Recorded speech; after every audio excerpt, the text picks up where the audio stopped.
వాళ్ళ చదువులు, వాళ్ళ వ్యాపారాలు, వాళ్ళ ఉద్యోగాలు, వాళ్ళ పాడి పంటలు శుభం కలిగి, ఆనందం కలిగి, శ్రీరామచంద్రుడు దీవెన కలిగి, సీతమ్మ తల్లి ఆశీర్వాదం కలిగి, ఒక్కింటి పొట్టి ఇల్లు కలిగి, రామలక్ష్మణుడి కుమారులు, లక్ష్మీదేవి వంటి కుమార్తెలు కలిగి, నాయనగారు కానీ అమ్మగారు కానీ నీకు దానం ఇచ్చే ధర్మశ్రీ కుడిసే అంత చూపి అదేనా అట్ట నాయనగారికి మూలంటే నమస్కారం అంట పెట్టరా.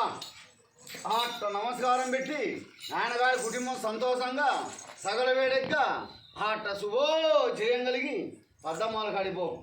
పద్దమ్మలు కాడిపోయి పద్దమ్మల చేతులు నీకు దానం ఇస్తుంటే వాళ్ళు కుడిసే అంట పట్టుకోరు రాముడు.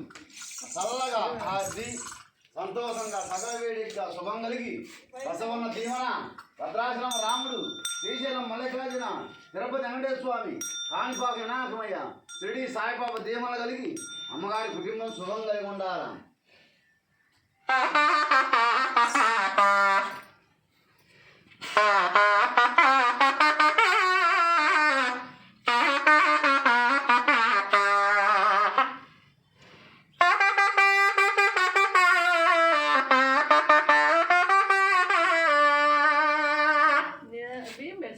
బియ్యం కాకపోతే రామయ్యకు మీ చేతి 200 300 దానం మీ పోయాలి. మీ గుమ్మలోకి వచ్చింది బసవన్న పద్దవాడు.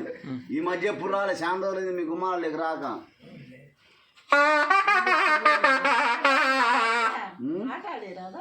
ఈ ఆడతల్లి నేను ఒక్కరిని ఆడిలేనమ్మా. ఆట ఆడియాలంటే 4-5 ఉండాలా.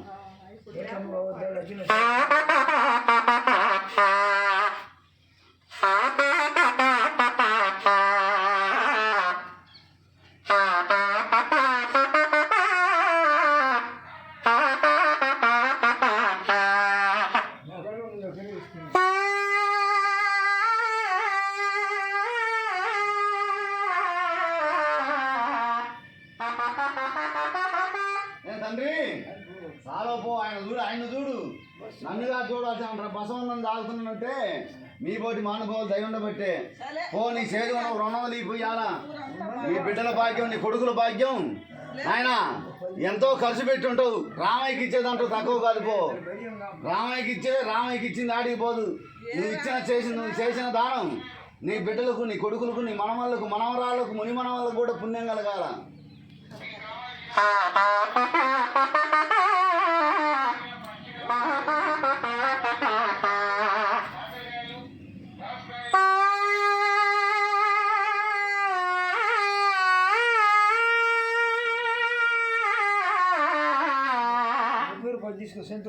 ఒక 50 అన్నయ్య గురు స్వామి.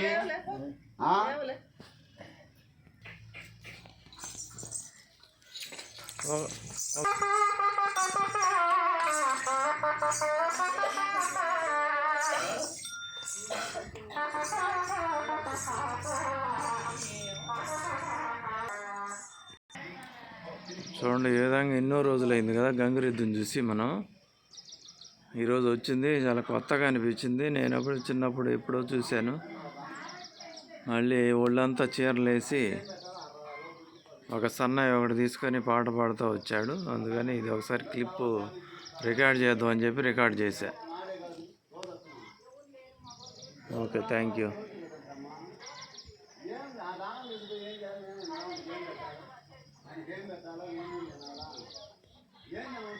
పాత రోజులు గుర్తు తెచ్చుకుందాం.